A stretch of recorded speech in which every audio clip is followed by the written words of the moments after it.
It's always a pleasure when we have an articulate genius like Pawan Goenka joining us here at Zeegnition. Now you're making me very nervous. That's never been my objective at all, because I actually thrive when people like you are here, because the insights which you bring, not just to the industry as such, but also to consumers as such overall on this thing. How have you seen the SIAM plenary sessions progressing? You have seen them for a long years, many a time. Don't you think that we need to have it far more interactive going forward? Because it's an age of communication and interest across. You're absolutely right. In fact, during the last session, I was sitting next to the president of SIAM, and that's exactly what we're discussing, that in each session we must have at least 15 minutes given to Q&A, because as you see the opportunity that we get for Q&A, there are a lot of youngsters of the industry who want to ask questions. Absolutely. Because senior people get to interact with these people all the time. And for them, having a Q&A opportunity here may not be so important. For youngsters, it's very important.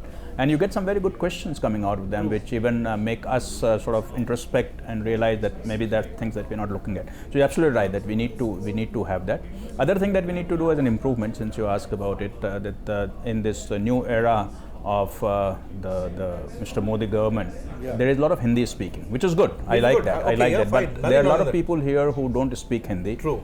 We have many international visitors coming to SIAM convention, and therefore we also need to set up a way by which they have a translation that is done for them.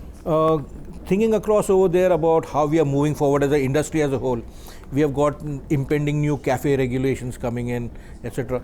How do you think we as an industry need to progress technologically along with the price points which our consumers demand, you know? See, this is where the need comes to become pragmatic. And we should not get swayed because somebody else is doing it in certain way, and therefore we must do it that way. The need to become pragmatic is very important. Having said that, we probably have to take an aggressive stand on safety, aggressive stand on emission.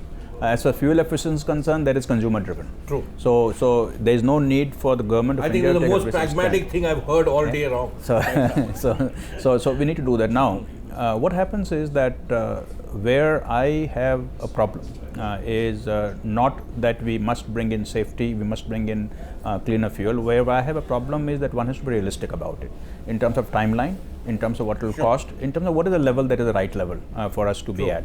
There are certain things that are technologically impossible, and we cannot do that. We cannot make those changes. So I believe that Indian vehicles in short time should see dual airbags as pretty much standard in all the vehicles. True, I understand that. And today they cost more money than they should because the volume is small. Right. And once we have it in a larger quantity, then they will become more affordable. India needs to have the infrastructure. The NATRIP facilities are getting delayed, and therefore we have to go out of India every time for doing all the crash testing. And crash testing is expensive. It's not something that just happens by a flip of a wrist. So we need to do that. But the consumers also have to realize that they have to pay for it. It does not come for free. Yeah, absolutely. Right?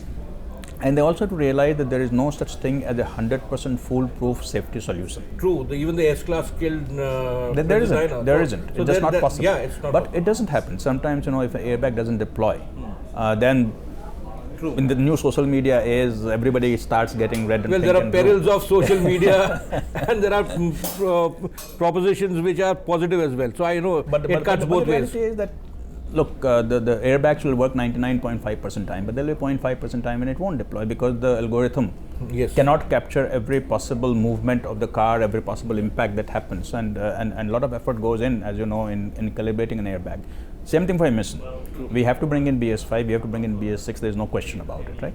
But we cannot do it before its time. If we are waking up today and saying, when is BS5 coming? It has to come in 2019. I was very happy to see that the Secretary Road Transport announced today in this convention that 2019 is when we'll bring in BS5 and 2023 is when we'll bring in BS6. Which is so good. It's aggressive. Timeline. It's aggressive, but doable. Right. It's aggressive but not doable. If they had talked about 17, 18, or then said do 5 pressure. and 6 together, it would just have been chaos. Utter chaos. Mahindra is one conglomerate which is present in practically every mobility situation. 2-wheelers, 3-wheelers, 4-wheelers, and the trucks and the tractors. How does Mahindra manage to keep its sense of propriety going and sense of humor as well while tag, because at some time one segment is doing good but the other segment has a downturn. So how do you... good also that when you you're hedging your bets. You're hedging your bets. Look at the glass being half full, not half empty. Yeah. Sid, what we do, Adil, which you know very well, the way we're structured is that each of these businesses has a dedicated CEO and a team. And they look at only that. So they are not worried about what's happening in two-wheeler repair. Absolutely, I understand. Truck business. And therefore, when you talk to me or you talk to Mr. Mahindra, you may talk about different businesses we are in. But we are not the ones who are running the business. The businesses are being run by the Praveen Sahas, by Rajesh Jurikar, who are focused on their business. Sure. And therefore, don't think of it as being a complex business portfolio.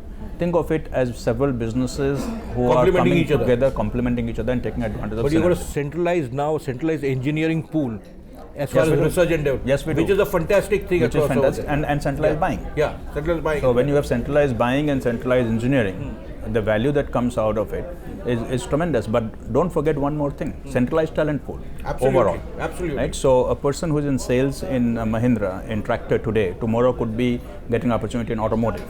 If we have somebody leave all of a sudden in a truck business, we could be filling that person in from our two-wheeler business. Absolutely. Right. So therefore, it also gives us tremendous benefit in terms of managing talent pool.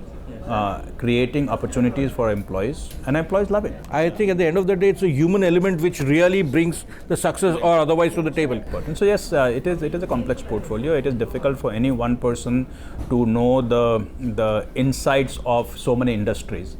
And none of us pretend to do that. We have specialist experts who do that. I can talk about superficially about industry, but not I really enjoy speaking with Pawan, but I must not let him go without asking only one question. Of course, the TV300 is on the horizon. I know that you had to, make your mark, because you have been actually carrying the SUV portfolio on your shoulders since independence.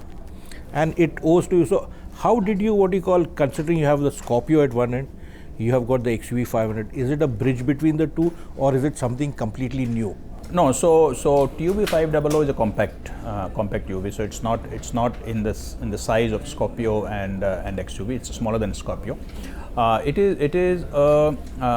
We have stayed. I'm talking of product positioning. So we have first of all stayed contrary to the current practice of soft roaders. Right. TUV 300, and you will love it, is not a soft roader. It Wonderful. It's brilliant. It is an aggressively designed, which not everybody will fall in love with, but we want enough people to love this design and say, this is what I want. Correct. We're not looking to sell 1 million of those, but we want people who are passionate about true SUVs to come and want to buy this. Your business case is made. And I think that is exactly the thing. So thank you very much, Pawan. Wish you all the best. We catch up again next week for that launch. Always good to talk to you. Thank you very much, Pawan.